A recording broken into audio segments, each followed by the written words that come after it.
passion, conversation, and reading.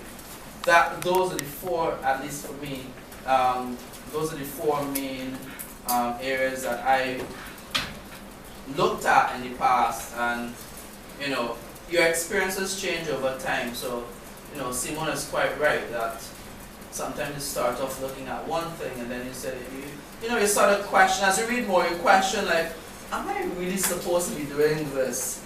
You know, when I was doing my MSc, coming from political science, government back then, and international relations, yeah, alright, cool, I can do something in the area. So, but I took a year off, and then I got a cool opportunity to go for a month and do this professional certificate in international trade policy in Srinath Nagpal Center. And strangely enough, that was 2008. And you moved from me and you went international relations. And that's what happened, because I literally moved from government to trade policy in my thesis simply because in 2008, when we did that, the title of that session, that entire program was Maximizing the Economic Partnership Agreement. Strangely enough, we did that course in July, the whole month of July, and CARIFORM signed the agreement in October. So, of that same year. Relevance. So then, of course, I realized, hey, this is what I want to do. I want to think, and then, having conversations and recognize certain things. Say, okay, how about looking at customs and excise and assessing its ability to engage in the economic partnership agreement? And then I start to have more conversations and read a lot more, and that's really what led me in my MSc project to look at Chapter 4 of the Economic Partnership Agreement and Customs and Excise. And then my experience changed in 2010, where I started to, 2009 I started some research for OAS on corruption, and in 2010 I was an employee at Transparency. And I am an integrity. Yes. And you were integrity. So that started to happen, and that's what I'm saying. Your experiences now will tend to fuel what you're doing. So then, based on that, I said, and then we started the conversations on developing a course, anti-corruption strategies in developing countries. And while developing that course, I started to think, what about doing a PhD in this? And that's what led me to my 2012, when I came into my PhD program, my proposal being literally the same course that I was teaching. So I started to think about how these things connect, and if my PhD at the end of it could contribute to the course itself as a text.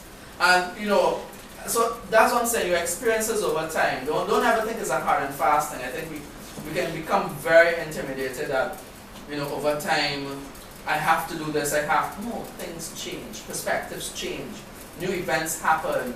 I think you should embrace that. Embrace the change. Yeah. Don't ever see it as this hard. And that's scary for a lot of people, especially if it's an area starting to learn about, and something changes, like, oh my gosh, should I really do this after I invest all the time and the energy? And I think it's a conversation that everybody should have with their supervisor before you change. So, and other people as well. And other people as well, because sometimes your peers will give you the support that you need, which sometimes you would get from your supervisor or from other areas. So yeah. So that's all. I think I talked up all my time. Ms. Blackman, I think you had a little chat. Right, and that's what I know a lot of persons talked about their passion, but sometimes your passion can make you a bit narrow, and because I know it's Dr. Bissessar and I. For a long time, I was stuck on political culture. No matter how Dr. Bissessar and corruption. No matter how Dr. Bissessar and I tried to look at it, I kept coming back to political culture and corruption and so forth. So, so I think my lesson was that it's okay to not have. So I have a new topic now. I'm looking at civil society and the governance. So it's okay not to have that original passion that you had for the topic that you wanted to do and so forth, and that. The passion could eventually come again, as long as you do have an interest in the area, and you are willing to read and to ask questions and to look for the gaps and to really find out what's that area that I want to explore. And I think what's also important as well is the relevance of it. Ask yourself, like, when you look 5 years from now, would there be an interest in your area? Would you be the expert and so forth? So if you don't ask those questions, and if you can answer that with a yes, there's an interest, yes, you'll be the at least an expert in this particular area and so forth, then you may you may have to consider an angle that you may want to look at for your topic.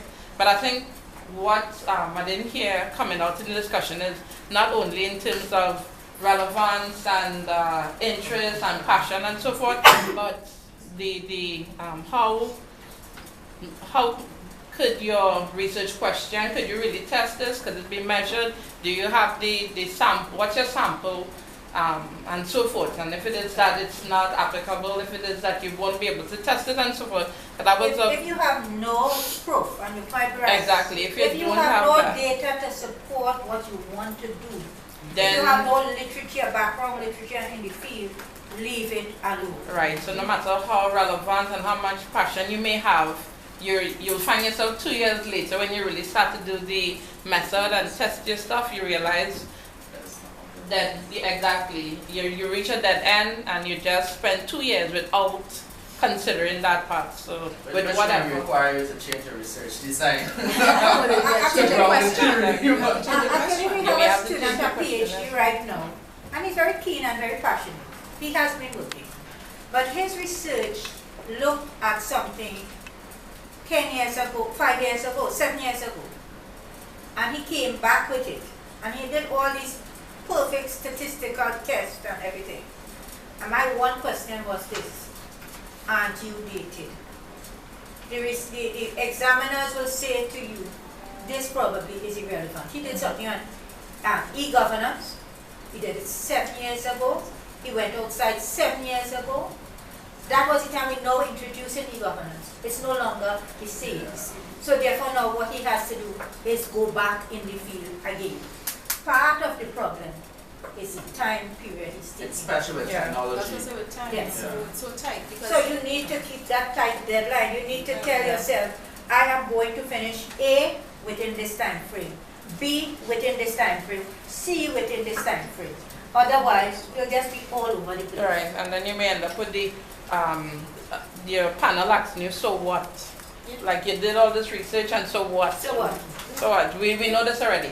So what are you adding? Where are you going with it? And so be careful with whatever research question or research area that you don't find yourselves ending at this point. Otherwise, you would have wasted a lot of years doing this research and so forth. And you might end up frustrating yourselves because, like, after all this, it boils down to this: so what? And you can't graduate with a so what research. Dr. Taylor had a unique experience before he came to me. Where he did all his interviews, went out there, and when he came to Dr. Marshall and I, we said to him, why did you do these interviews with these people? And he looked at us and said, but my supervisor said. And we said, no, it's not sufficient that the supervisor said, justify it. And he watched us like this, like hate, eh? That was it, pure hate. What are these people telling me? I am supposed to graduate this year. The supervisor is dead, but the thing about it, we know it couldn't go through. I see some students here who were in the methods class with me. I think they would remember I said research, the best analogy for research is think about building a house, right?